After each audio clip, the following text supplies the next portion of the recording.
Finally বন্ধুসকল আজি দিনটোতে অসম চৰকাৰ ফালৰ পৰা লাখ লাখ মহিলাৰ কাৰণে আহি পৰিছে ভাল খবৰ।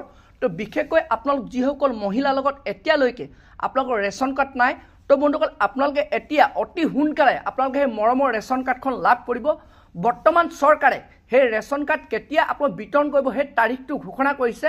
আৰু বন্ধুসকল যিসকল মহিলাৰ লগত বৰ্তমান ৰেচন কাৰ্ড আছে, তো সেইসকল মহিলাৰ কাৰণে এটা ভাল খবৰ বৰ্তমান চৰকাৰ ফালৰ পৰা আহি পৰিছে। তো বন্ধু ভিডিওটো বহুতে গুৰুত্বপূৰ্ণ হ'বলৈ গৈ আছে। আপোনালোকে কেতিয়া আপোনালোকে সেই ৰেচন কাৰ্ডখন লাভ কৰিব, যোনটো নেকি বৰ্তমান চৰকাৰ ফালৰ পৰা খবৰ আহিছে, যোনটো নেকি বৰ্তমান তাৰিখ ঘোষণা কৰা হৈছে। আৰু লগতে বন্ধুসকল যিসকল মহিলা আপোনাৰ বৰ্তমান ৰেচন কাৰ্ড আছে, তো সেইসকল মহিলাৰ কাৰণে যোনটো নেকি ভাল খবৰ আহিছে। তো বন্ধুসকল আপোনালোকৰ সবিশেষ মই আপোনালোকে এই ভিডিঅ'টোতে জনাম। তো বন্ধুসকল আপোনালোকে সেইটো কাৰণে ভিডিঅ'টো একেবাৰে স্কিপ নকৰাকৈ আপোনালোকে চাই থাকিব। আৰু লগতে যদি আপোনালোকে মোৰ চেনেলটো নতুনকৈ ভিজিট কৰিছে, চেনেলটো লাইক এটা কৰিব, পাৰিলে ছাবস্ক্ৰাইব এটা কৰিব, লগতে আপোনালোকে বেল আইকনটো অন কৰি দিব। তো যেতিয়া এনেধৰণৰ নতুন নতুন ইনফৰ্মেশ্যনবোৰ আহি থাকে, তো প্ৰথমে আপোনালোকে সেই ভিডিঅ'টো লাভ কৰিব পাৰিব। তো এতিয়া বন্ধুসকল প্ৰথম আপোনালোকক মই জনাই আছোঁ, যিসকল মহিলাৰ লগত বৰ্তমান ৰেচন কাৰ্ড নাই, যোনটো নেকি বৰ্তমান অসম চৰকাৰ ফালৰ পৰা খবৰ আহিছে, তো বন্ধুসকল আপোনালোকে 1 মাৰ্চৰ পৰা সেইসকল মহিলাই ৰেচন কাৰ্ড লাভ কৰিব।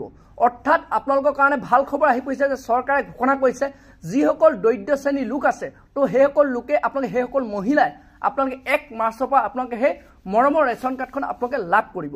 তো বন্ধুসকল আপোনালোকে সেই ৰেচন কাৰ্ডখন ক'ৰ পৰা লাভ কৰিব তাৰ ওপৰতো অসম চৰকাৰ ফালৰ পৰা আপডেট আহিছে যে আপোনালোকে 1 মাৰ্চৰ পৰা আপোনালোকৰ গাঁৱত যিটো নেকি সমবায় দোকান আছে, তো তাৰ পৰা আপোনালোকে সেই মৰমৰ ৰেচন কাৰ্ডখন আপোনালোকে লাভ কৰিব পাৰিব।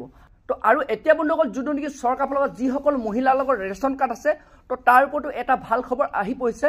তো বন্ধুসকল আপোনালোকে যেতিয়াই আপোনালোকে ৰেচন আনিব যায়, অৰ্থাৎ আপোনালোকে যেতিয়াই নেকি আপোনালোকৰ ৰেচন ল'ব যায়, তো তেতিয়া যদি সেই সমবায় দোকানখন যদি বন্ধ থাকে, তো তেতিয়াহ'লে বন্ধুসকল আপোনালোকে অভিযোগ কৰিব পাৰিব। তো বন্ধুসকল আপোনালোকে কমপ্লেইন কৰিব পাৰিব।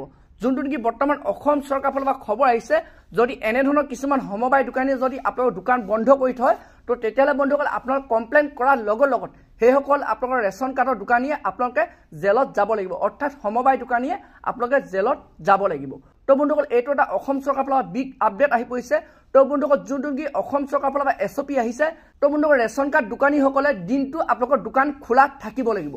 যদি বন্ধুসকল সেইসকল লোকে দোকান খোলা নাথাকে, তো তেতিয়াহ'লে বন্ধুসকল আপোনালোকে সেইসকল লোকক অভিযোগ কৰাৰ লগত সেইসকল লোকে জেলত যাব লাগিব।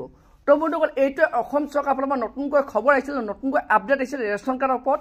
তো বন্ধুসকল ইয়াৰ উপৰিও আৰু এটা অসম চৰকাৰ ফালৰ পৰা খবৰ আহিছে, আপুনি যেতিয়া নেকি ৰেচন আনিব যাব, বা আপোনালোকে চাউলে হওক বা আপোনালোক কিছুমান এনেধৰণৰ যোনটো ৰেচন কাৰ্ডৰ পৰা আপোনালোকে সামগ্ৰী লাভ কৰে, তো বন্ধুসকল আপোনালোকক যদি 100 গ্ৰামো কমকৈ দিয়ে, তো বন্ধুসকল আপোনালোকে চৰকাৰক অভিযোগ দিব পাৰিব। তো তাৰ ওপৰত অসম চৰকাৰে যিসকল সমবায় দোকান থাকিব, তো সেইসকল আপোনালোকৰ সমবায় দোকানীক বিহিত ব্যৱস্থা লোৱা হ'ব বুলি যোনটো নেকি নতুনকৈ চৰকাৰ ফালৰ পৰা আপডেট আহিছে। তো বন্ধুসকল এইটোৱে বৰ্তমান ৰেচন কাৰ্ডৰ ওপৰত নতুনকৈ ইনফৰ্মেশ্যন আহিছে, নতুনকৈ আপডেট আহিছে। তো বন্ধুসকল যিসকল মহিলাই বৰ্তমানলৈকে আপোনালোকে ৰেচন কাৰ্ড আপোনালোকে লাভ কৰা নাই, ইমান দিনে আপোনালোকে অপেক্ষা কৰি আছিলে যে আপোনালোকৰ ৰেচন কাৰ্ডখন কেতিয়া চৰকাৰে প্ৰদান কৰিব, তো বৰ্তমান সেইসকল মহিলাৰ কাৰণে ভাল খবৰটো আহি গ'ল। তো আপোনালোকে 1 মাৰ্চৰ পৰা আপোনালোকে সেই ৰেচন কাৰ্ডখন লাভ কৰিব।